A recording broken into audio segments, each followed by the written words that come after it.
नमस्कार दोस्तों, मेरा नाम है अजीत सिंह और पैसा बाजार आप में आप सभी का स्वागत है।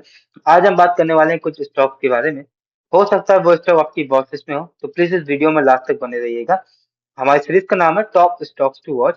सबसे पहले हम बात करते हैं रेलवे स्टॉक्स की। आरबीएनएल और इरकॉन की मर्जर से रिलेटेड अपडेट आई है। कुछ रिपोर्ट्स आई हैं जो कि सजेस्ट कर रही हैं मिनिस्ट्री ऑफ रेलवे प्लान कर रही है मर्ज करने का इरकॉन इंटरनेशनल लिमिटेड को रेल विकास निगम लिमिटेड के साथ। इस प्रपोजल में क्या होगा, स्मॉल कंपनी जो कि इरकॉन है मर्ज हो जाएगी आरबीएनएल के साथ, जिसकी वजह से स्ट्रॉन्ग रिएक्शन आया था मार्केट के अंदर और इरकॉन 11 से 12% राइज हुआ, मतलब बढ़त आई। मर्जर का जो प्रपोजल है वो भी अर्ली स्टेज पे है।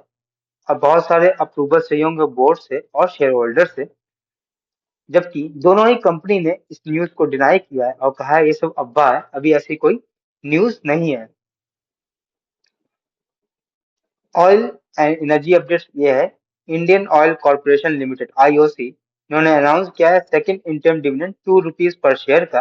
रिकॉर्ड डेट है 12 मार्च 2026 की।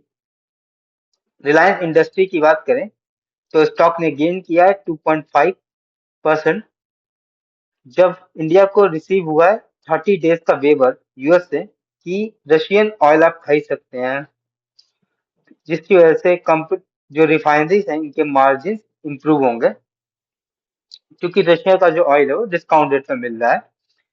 मेजरगांव डॉक शिप बिल्डर की बात करें तो मेजरगांव डॉक शिप बिल्डर को का शेयर 9% बढ़त के साथ बंद हुआ लास्ट ट्रेडिंग सेशन में, क्योंकि कंफर्मेशन आ रही है 99,000 करोड़ का डिफेंस ऑर्डर इंडियन नेवी की तरफ मिल सकता है।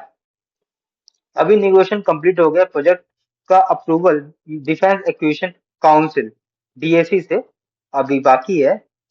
ये ऑर्डर देखें तो कंपनी की मार्केट कैप है 94,000 करोड़ की, उससे भी ज्यादा है।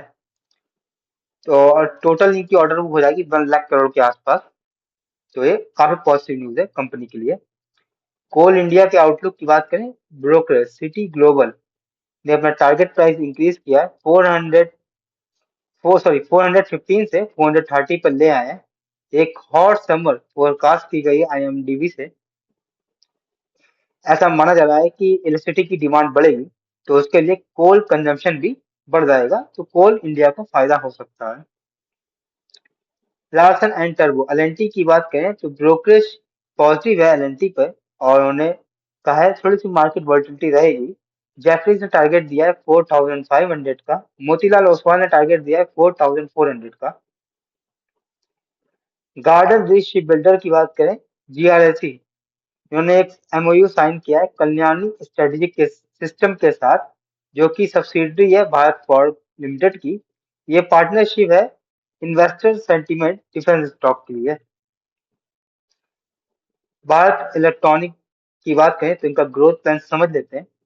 बीएल का एक प्लान है कि बेनिफिट मिलेगा डिफेंस डिमांड से, और जो जियो पॉलिटिकल टेंशन बढ़ रही है इससे, तो इससे बहुत ज्यादा फायदा मिलेगा कंपनी को, क्योंकि कंपनी का मेनली काम रडार, इलेक्ट्रॉनिक वेलफेयर और डिफेंस इलेक्ट्रॉनिक सिस्टम्स का है। कंपनी कैपेक्स प्लान कर रही अराउंड 1,000 करोड़ रुपए इन्वेस्ट करेगी 2026 में कैपिटल एक्सपेंडिचर में, और टोटल 2,400 रुपए यूज करेगी अगले 3 साल में, जिससे ये लोग कैपेसिटी एक्सपेंड में यूज करेंगे। तो ये पॉजिटिव न्यूज है। वरुण बेवरेजेस वरुण बेवरेजेस की बात करें तो अपने ऑल टाइम हाई से अफ्रीका 52 वीक हाई से 21.6% डाउन चल रहा है। रिसेंट ग्रोथ की बात करें तो 8% की ग्रोथ हुई है रेवेन्यू में और 15% की ग्रोथ हुई है प्रॉफिट में, जो कि हिस्टोरिकल एवरेज से नीचे है कंपनी के। कंपटीशन कंपनी का बढ़ रहा है क्योंकि कैंपा कोला अपना मार्केट फैला रहा है। कंपनी अब क्या कर रही है, वो रिस्पॉन्ड कर रही है, नई बॉर्डर प्लान एक्सपेंड कर रही है इंटरनेशनली, अफ्रीका, साउथ अफ्रीका और मिडल ईस्ट में, जिससे कंपनी के प्रॉफिट में ग्रोथ दिख सके। तो ये वीडियो हमारी सिर्फ और सिर्फ एजुकेशनल पर्पज से थी, कोई भी बाय सेल की रिकमेंडेशन नहीं है।